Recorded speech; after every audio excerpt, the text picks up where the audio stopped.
Hey guys, Artillery J here. Wanted to do something a little bit different today. Quick little tutorial video for you guys. For anybody out there who is wanting to build their own PC and who has either never done it before or who is kind of a novice at it. This is a site that I use when I build a new PC so that I can make sure that everything is basically going to be compatible with each other. So I've got a couple of different builds that I've built on here. My current system that I'm building, and then I've got an alternate version of it that I was thinking about, but I wanted to show you guys how to use this site. So basically, I will put a link to it down in the description. It is called PCPartPicker.com, and when you go to the site, you are going to basically, what you're going to do is you're going to go through and you're going to pick each of your items. So I always start with my CPU. So let's go ahead and we can narrow down our field of search. So for this build, we'll go with an Intel. And we want to go with a i7 core. And we will go with, we'll go 77K. So once you find whichever one you want, you'll click on Add. And it's got ratings over here. Typically, I will filter it by the rating. I want the highest rating on top. And when I'm looking for the highest rating, typically what I will do is I will look for one that has 4.5 to 5 stars, like so, that also has the most people who have looked at it and who have rated it. So this one has 469 people that have rated it, and it is 4.5 stars. So I will add that to my build.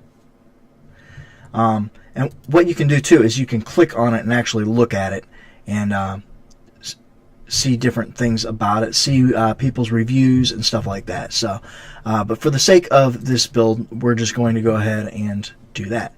So the next thing that I typically do is I pick a motherboard. So you want to make sure that this box right here is clicked, that the check mark is clicked on it. This is the enable compatibility filter. So basically, it's not compatible, it won't be on the list. So it filters out everything that isn't going to work for the build. Next up, I'm going to max RAM for this build. So we're going to go ahead and go with this guy here. So now I've got my motherboard and my processor. Let's go ahead and pick a cooler for that motherboard. So typically I go with this cooler right here. This is the Cooler Master Hyper 212 Evo, and this is what I've got in my current build. This is what I've got in my wife's build, and I actually ordered this for the build that I'm working on, but I also ordered a liquid cooling system because I wanted to try working with liquid cooling. So you can also click from here, add to part list, and it will add it from here as well. So now we've got that. Let's go ahead and let's choose our memory. Now we've got a max of 64 gigs. So let's go ahead and click on show all here, and let's go with the 64 gigs. Why not? So we're going to go ahead and add that to the thing. Okay, so now we're going to choose our storage device. So let's go ahead and we will let's go ahead and click on Western Digital, just for the sake of the video, and we will of course sort it by rating. And let's look at that one's out of stock. Let's look at the 3 terabyte one. This is 3 terabytes for $105.88. It's Western Digital Red. And let's go ahead and we'll add 2 of these to the list. So we've got 6 total terabytes of hard drive space. And we will go ahead and we will add one more. Let's go ahead and make this one an SSD.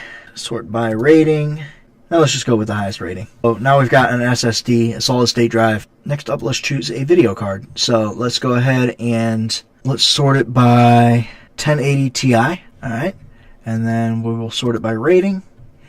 And let's go with, yeah, this is the one that I ordered for my system. So let's go ahead and add one of these to the list. And actually, let's go ahead and add a second one. There we go. power supply. Now, power supply, I go 80 plus platinum or titanium. So we'll go ahead and we'll select both of those. Modular, full modular. And then, let's see. We'll go ahead and we'll just sort it at this point. And Corsair, I like that one too. Let's look at this. Yeah, we'll go ahead and we'll do this one. All right, so that gets us our power supply. Optical drives are relatively optional at this point because you can do everything digitally. But I like to go with one just for the simple purpose that if I do have a disc that I need to install, I can. So we'll go with a Blu-ray. We will go with, we'll go with this. Sure. It's the highest rated, so good to go. But like I said, it's optional. Operating system, also optional, because you can nowadays buy them digitally and do it like that. So yeah, but I like to have the disc. I like to do it like that. So that's the way that I do it.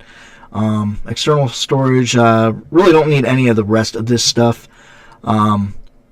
except for the case, of course. Mid tower, black and red, no power supply, yes to the side panel window, yes to the front port, and go.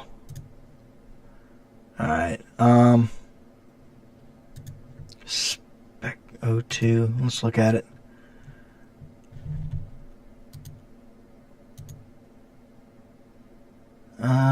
One, it's got 2 fans. Oh, okay. 2, 4, 6, wow, 7, 8 fans in this thing. 8 that can fit anyway. Alright, so let's go ahead and we'll add that to the parts list. That's awesome. And pretty much that's all that you really need to do.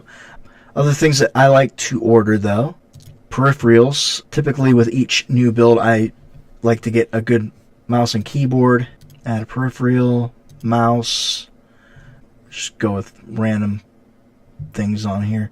Sure. Not really that important for the sake of making this video, but other accessories, case fans. That one could hold, what was it, 9? There was 2 actually in the case. So let's go ahead, we'll make them red LED. Let's go ahead and rating. There we go. Look at it. Okay, so there's 9 total fans that we can have for that thing. Let's just go ahead and add 4 to the list. And yeah, so that's how you add everything to it. And then you can come down here and you can look at your total price. You can see how much you have in rebates, total shipping costs that it's going to cost you. And then, of course, you can come up here. We'll save as, we'll call it tutorial. Alright, so now it'll look like this. And then if you want to change something, you can just click on edit part list and say I decide that I don't want this, I only want 1 graphics card. I don't want a mouse and keyboard for this build because I've already got a mouse and keyboard that I like. I decide that, I'm just going to replace the 2 fans that are on there. I'm not going to add any more. I don't really need a solid state drive. For my memory, I decided that instead of doing that, I'm just going to get I'm going to go with 32 gigabytes instead of 64 because I don't really need as much as I thought I needed, so I'm going to go ahead and add that. And then, okay, so now this looks a little more reasonable for me, so now I will click on Save As, Overwrite, Tutorial, Save, and then it overwrites it, and now you've got your new parts list. So, and then you can just order them straight from here. So, say I want to order my processor, but I don't like Super Biz. It's not really a place that I order from often. I can click on the Intel and I can say, okay, well, SuperBiz has got it, but I like Outlet PC, so let me go ahead and click on that, and it'll take you a direct link to it on the website. So pretty cool way that it does that. So yeah, and then you can just order things straight from there. So that is going to do it for this video, guys. I hope that you enjoyed it. I hope that you learned a little something from it. There's other things that you can check out on the website, part list, price history, and stuff like that. So if you get a chance and you're interested, go check it out and see what you like. The other thing you can do is you can click on your saved parts lists and you can sort between them. So there we go. There's that one. This is the one that I ordered, all the stuff that I ordered for mine. But yeah, so hope that you enjoyed the video. Until next time, take care of yourselves. Bye. Hey, what's up? Thanks for watching.